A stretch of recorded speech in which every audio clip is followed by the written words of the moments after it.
अध्यक्ष महोदय, 13 महीने के अपने कार्यकाल में कभी हमने अंतर्राष्ट्रीय दबाव में आकर कोई फैसला नहीं किया, न हम आगे करेंगे।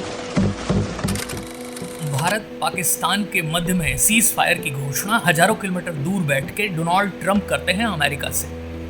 और इसके पहले भारत कई बार इनकार कर चुका था कि हम अपने मामले में किसी भी विदेशी हस्तक्षेप को नहीं मानेंगे। सबसे बेहतर होता कि भारत जवाबी कार्रवाई कर चुका था, अदम्य साहस हमारी सेनाएं दिखा चुकी थी, तो भारत की ओर से इस बात की घोषणा होनी चाहिए थी कि हमने अपनी कार्रवाई कर ली है और सीज फायर करते हैं। यह बहुत ही खेदजनक है कि कोई तीसरा पक्ष आके बैठता है और घोषणा करता है कि भारत में सीज फायर हो गया। इसके कई सारे नुकसान हुए। पहला कि जिस तरीके से हमने पाकिस्तान को डोमिनेट किया था 7 तारीख को, जब उसके 9 ठिकानों के ऊपर जबरदस्त तरीके से हमला किया था भारत की सेनाओं ने और अदम्य साहस और पराक्रम दिखाया था, तो जो हमें एडवांटेज मिला था कहीं ना कहीं उसके मान सम्मान में थोड़ी कमी आई। दूसरी बात यह है कि बहुत दिनों से भारत जब ये कह रहा था कि हम किसी तीसरे पक्ष को नहीं मानेंगे, जो शिमला एग्रीमेंट की शर्तें हैं कि कोई भी भारत पाकिस्तान के मध्य में नहीं आएगा, तो हम किसी तीसरे पक्ष को लेके आए। इससे क्या हुआ कि भारत पाकिस्तान के मामलों का अंतर्राष्ट्रीयकरण हो गया और इतने दिनों बाद भारत के स्टैंड में बदलाव दिखाई दे रहा है कि हम किसी सुपर पावर के पास नेगोशिएट कर रहे हैं, और वो भी तब जब वो ये कह रहा है कि भारत पाकिस्तान के मध्य में शांति की शर्तों के बारे में वार्ता किसी तीसरे देश में होगी। ऐसा तो कभी हुआ ही नहीं था। तीसरी बात ये है कि आप देखिए कि पाकिस्तान के साथ तुर्की एकदम सीधे सीधे युद्ध में खड़ा हो गया। चीन ने खुल के कहा कि हम पाकिस्तान की संप्रभुता और सुरक्षा की रक्षा के लिए एकदम से खुल के खड़े हैं। ईरान भी कहीं ना कहीं ड्रोन की सप्लाई कर रहा था, अजरबैजान समर्थन दे रहा था, बैकिंग से ऐसा लगता है कि सऊदी अरेबिया भी पीछे खड़ा था। लेकिन कहीं ना कहीं भारत की विदेश नीति में कोई ना कोई कूटनीतिक चूक तो हुई है कि जिस इजराइल से हम इतना क्लोज होने का दावा करते हैं, न इजराइल ने खुल के समर्थन किया, न व्लादिमीर पुतिन ने रूस से बैठ के समर्थन किया। जिस फ्रांस के रफेल को हमने खरीदा है, आप अनुमान लगाइए कि एक रफेल की कीमत 2,500 करोड़ रुपए है। अभी अभी हमने 26 नए रफेल के ऑर्डर दिए हैं 63,000 करोड़ रुपए के, और 36 खरीद चुके हैं। तो लाखों करोड़ का ऑर्डर जो देश हमसे ले रहा है, फ्रांस, वो भी हमारे समर्थन में नहीं आया।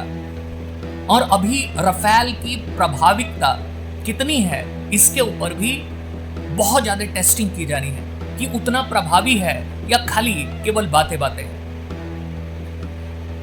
तो कहीं ना कहीं भारत की इस बार जो एंटिसिपेशन थी कि जैसे ही हम आक्रमण कर देंगे उसके बाद पाकिस्तान अलग थलग पड़ जाएगा, तो पाकिस्तान की जो जवाबी कार्रवाई थी उससे भारत एंटिसिपेट नहीं कर पाया।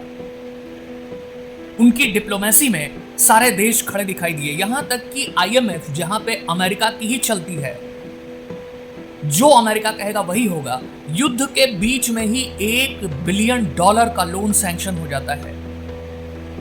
तो इस दावे का कि भारत और अमेरिका बहुत क्लोज संबंधी हैं, इस दावे का भी खंडन हो जाता है। इसका सबसे बड़ा नुकसान यह हुआ कि चीन और पाकिस्तान और करीब आ गए, और जितना चीन और पाकिस्तान करीब आएंगे उतना ही भारत के लिए खतरा बढ़ता जाएगा। कहीं ना कहीं हम बैकफुट पे आ गए, ये सबसे बड़ी समस्या है। हालांकि हमने और हमारी सेनाओं ने जो स्ट्रांग डिटर्मिनेशन दिखाए, जिस सटीकता के साथ हमने पाकिस्तान के आतंकवादी अड्डे समाप्त किए, तो हमारी सेनाओं के पास तो बहुत ज्यादा साहस और शक्ति है। आप अनुमान लगाइए कि भारतीय रक्षा बजट 6.25 लाख करोड़ रुपयों का है, पाकिस्तान का केवल 58,000 करोड़ रुपए का रक्षा बजट है। तो हमारी जो कुल रक्षा बजट है वो पाकिस्तान से लगभग 10 गुनी बड़ी है।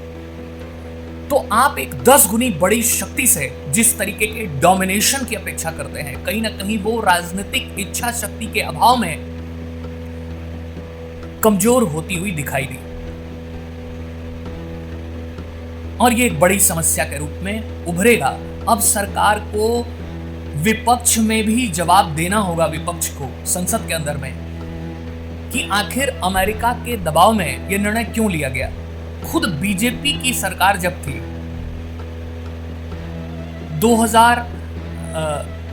1998 में जब परमाणु परीक्षण कर लिया गया, तो उस समय इतना दबाव था अटल जी के ऊपर, और भारत की अर्थव्यवस्था भी वैसी नहीं थी, और उनके ऊपर दुनिया की जितनी बड़ी इकोनॉमीज थी, France, America, Britain, Germany, Italy, भयंकर दबाव बना रहे थे कि अगर आपने परमाणु परीक्षण किया तो आपको घुटनों पे ला देंगे, आपकी इकोनॉमी को तोड़ के रख देंगे। फ्रांस ने खुली धमकी दी थी, अमेरिका ने खुली धमकी दी थी, और अटल जी के अदम्य साहस और भारत की क्षमताओं में विश्वास देखिए कि वो हिमालय जैसे अडिग हो गए, अंगद जैसा अपना पैर जमा लिया, और अमेरिका के सभी सैटेलाइट्स को नेस्तनाबूद करते हुए, दुनिया के सभी प्रकार के दबाव को नष्ट करते हुए उन्होंने परमाणु परीक्षण किया, और भारत के मान सम्मान में कमाल की वृद्धि हुई। उस समय तो पूरा विपक्ष भी अटल जी को कह रहा था इस परमाणु परीक्षण की क्या नीड है, कौन सा खतरा आन पड़ा है। सदन में उन्होंने स्टेटमेंट दिया कि मैंने तो 1974 में जब इंदिरा जी ने परमाणु परीक्षण किया था उसका भी समर्थन किया था, क्योंकि वो राष्ट्र हित में था। जरूरत के समय ही परीक्षण करेंगे क्या? देश को खतरों से पहले ही तैयार हो जाना चाहिए, और इसी उद्देश्य के तहत हमने परमाणु परीक्षण किया है। और इसी अदम्य साहस और नेतृत्व का गुण था कि फ्रांस ने घोषणा किया था कि भारत को घुटनों के बल बैठाएगा, और वही फ्रांस जिसने पहली बार प्रतिबंध लगाए थे, वही फ्रांस प्रतिबंध उठाने वाला भी पहला देश बना। अटल जी के लिए चुनौतियां केवल वैश्विक स्तर पर नहीं थी, खाली अपने पड़ोस में नहीं थी, चुनौतियां तो उस एनडीए गवर्नमेंट में भी थी। खाली 182 सीट मिली थी बीजेपी को, बाकी सब सहयोगी दल थे। एआईडीएमके जो जयललिता जी की पार्टी थी वो खूब मोलभाव कर रही थी, अंत में उन्हीं की वजह से 13 महीने में सरकार गिर गई। तो सरकार कमजोर थी, एनडीए कमजोर थी, आंतरिक और बाह्य दबाव सौगुने वेग से पड़ रहे थे, लेकिन एक व्यक्ति हिमालय जैसा खड़ा था जिसके अंदर अदम्य साहस था,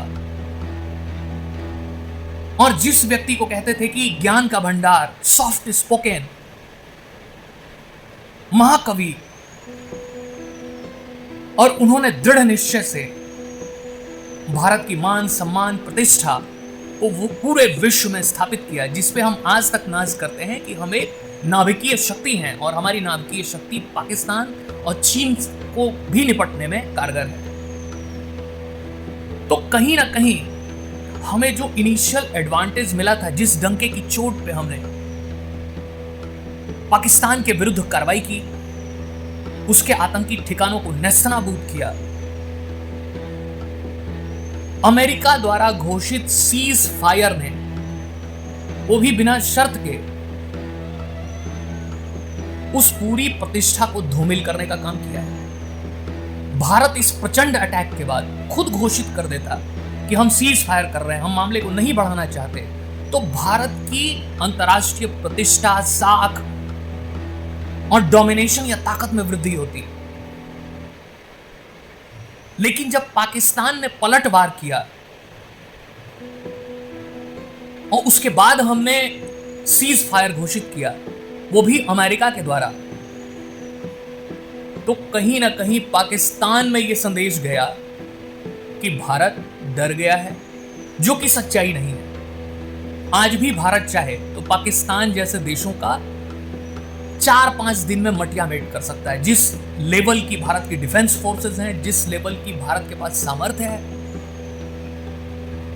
जिस टेक्नोलॉजिकल क्षमता की हम बात कर रहे हैं, इसरो की, डीआरडीओ की, हर मामले में हम पाकिस्तान से दुगने हैं। हम पाकिस्तान चीन को अकेले निपटने की क्षमता रखते हैं। बताइए, टर्की जैसा देश जिसकी कोई औकात नहीं है, जिसको कि यूरोप का रॉग नेशन कहा जाता है, बीमार देश कहा जाता है, वो भारत के खिलाफ खुल के अपने जंगी जहाज भेज देता है अरब सागर। तो कहीं ना कहीं पाकिस्तान के पलटवार के बाद जब हम इस बात की घोषणा करते हैं कि हम सीज फायर करते हैं, तो इससे पूरे पाकिस्तान में विजय जुलूस निकलने लगा।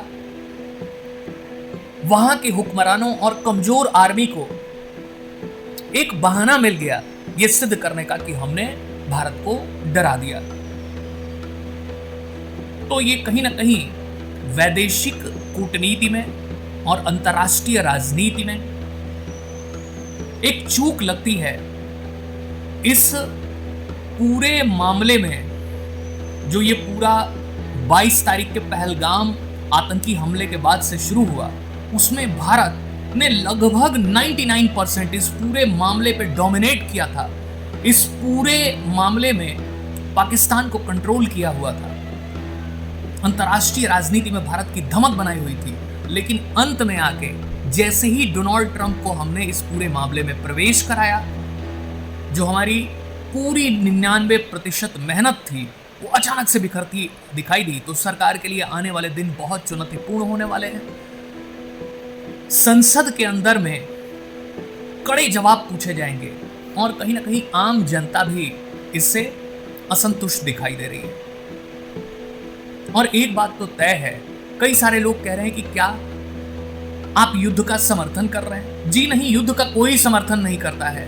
युद्ध में भारी नुकसान होता है, जान माल की क्षति होती है। कितने सारे अपने प्यारे लोग जान की कुर्बानी देते हैं। आज भी हमारे सैनिक, वो भी तो किसी के बेटे होंगे, किसी के पति होंगे, किसी बच्चों के पिता होंगे।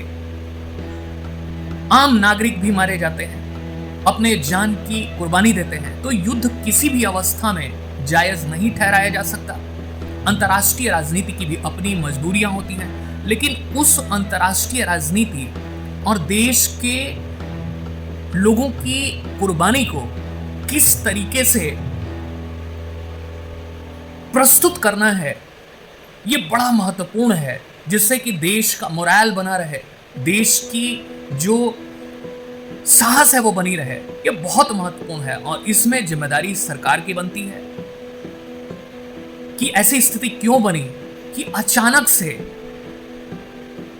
जो अमेरिका, जेडी वांस जब भारत के दौरे पे थे, उपराष्ट्रपति अमेरिका के, तो उन्होंने स्पष्ट कहा कि इसमें हमारा लेना देना नहीं है। डोनाल्ड ट्रंप ने भी कहा कि ये दोनों देश कई दिनों से लड़ते आए हैं, इसलिए हमारा लेना देना नहीं है। वहां के अमेरिका के national security adviser Marco Rubio कहते हैं कि हमारा कोई लेना देना नहीं। और अचानक से सभी लोग मामले में आते हैं और आराम से घोषित कर देते हैं कि जी हम सीज फायर घोषित करते हैं दोनों राष्ट्रों के मध्य में। तो ये कुछ समझ से बाहर है।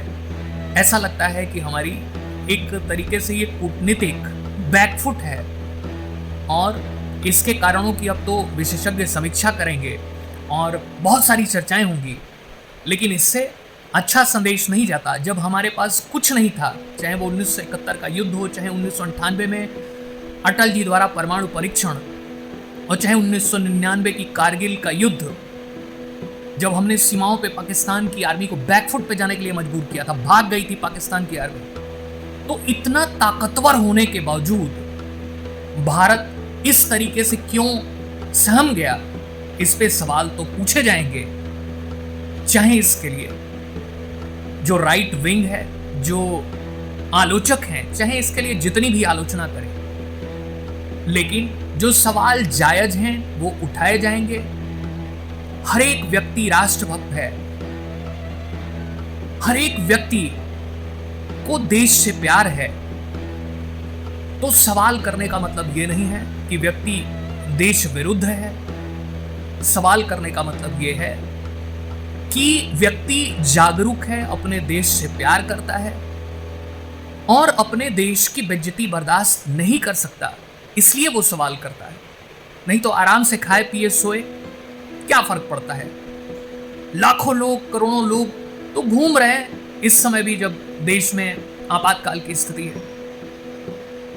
तो ये जरूर याद रखा जाए, सवाल पूछना मतलब देशद्रोह नहीं है। सवाल पूछना मतलब कि आप अपने देश से प्यार करते हैं। धन्यवाद, नमस्कार, जय हिंद, जय भारत।